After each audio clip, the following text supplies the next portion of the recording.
2026 சட்டமன்ற தேர்தல் தோல்விக்கு பிறகு அதிமுக முன்னெப்போதும் இல்லாத வகையில் ஒரு மிகப்பெரிய அரசியல் நெருக்கடியை சந்தித்து வருகிறது. எதிர்க்கட்சி அந்தஸ்தை இழந்தது, நிர்வாகிகள் வெளியேற்றம் என பல சவால்களை சந்தித்து வரும் அதிமுகவில் தற்போது வாரிசு அரசியல் என்ற புதிய சர்ச்சை வெடித்துள்ளது. அதிமுக பொதுச் செயலாளர் எடப்பாடி பழனிசாமியின் மகன் மிதுனை நேரடி அரசியலுக்கு கொண்டுவர திரைமறைவில் தீவிர முயற்சிகள் நடைபெற்று வருவதாக வெளியாகும் தகவல்கள் அக்கட்சியின் மூத்த தலைவர்கள் மற்றும் தொண்டர்கள் மத்தியில் மிகப்பெரிய அதிர்வலைகளை ஏற்படுத்தியுள்ளன. குறிப்பாக இளைஞணி அல்லாத தகவல் தொழில்நுட்ப அணியில் மிதுனுக்கு முக்கிய பொறுப்பு வழங்கப்படலாம் என்ற பேச்சு அறிவாலய வட்டாரத்தை தாண்டி அதிமுக கோட்டையையே அதிர வைத்துள்ளது. எந்த ஒரு குடும்ப அரசியலுக்கும் இடமில்லாத இயக்கமாக எம்ஜிஆர் மற்றும் ஜெயலலிதாவால் வளர்க்கப்பட்ட அதிமுகவில் தற்போது வாரிசு அரசியல் குறித்த விவாதம் எழுந்திருப்பது பல மூத்த தலைவர்களை முகம் சுளிக்க வைத்துள்ளது. இதனை உறுதிப்படுத்தும் விதமாக முன்னாள் அமைச்சர் சி விஜயபாஸ்கர் தனது சமூக வலைதள பக்கத்தில் வெளியிட்டுள்ள பதிவு ஒன்று பெரும் பரபரப்பை கிளப்பியுள்ளது. உழைக்கும் உண்மை தொண்டர்களை எதிரிகளாக பார்க்கும் தலைமையும், கேள்வி கேட்பதையே குற்றமாக பார்க்கும் அரசியலும் வெற்றிக்கான பாதை அல்ல என்று அவர் பதிவிட்டுள்ளார். எடப்பாடி பழனிசாமியின் பெயரை நேரடியாக குறிப்பிடாமல் அவரது தன்னிச்சையான போக்கை விஜயபாஸ்கர் கொடுமையாக சாடியுள்ளதாகவே அரசியல் விமர்சகர்கள் கருதுகின்றனர். அதிமுகவின் தகவல் தொழில்நுட்ப அணி செயலாளர் ராஜ் சத்யனும்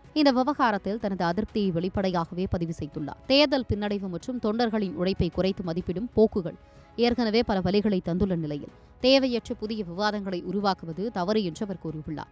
மிதுனின் அரசியல் பிரவேசத்திற்கு எதிராக கட்சிக்குள்ளேயே பலத்த எதிர்ப்பு கிளம்பியுள்ளதை இது தெளிவுபடுத்துகிறது. திமுகவின் வாரிசு அரசியலை இத்தனை காலமாக கடுமையாக விமர்சித்து வந்த அதிமுக இப்போது அதே பாதையில் செல்வது அக்கட்சியின் அடிப்படை கொள்கைக்கே எதிரானது என்று தொண்டர்கள் குமரி வருகின்றனர். எடப்பாடி பழனிசாமி இந்த விவகாரம் குறித்து இதுவரை எந்த அதிகாரப்பூர்வ விளக்கமும் அளிக்காத நிலையில் கட்சிக்குள் நிலவும் இந்த மௌனம் மேலும் பல யூகங்களுக்கு வழிவகுக்கிறது.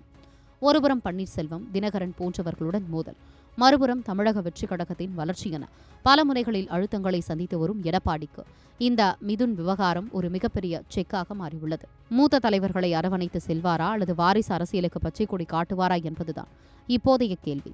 இந்த விவகாரம் அதிமுகவில் மீண்டும் ஒரு மிகப்பெரிய பிளவை ஏற்படுத்துமா என்பதை வரும் நாட்களில்தான் பார்க்க வேண்டும்.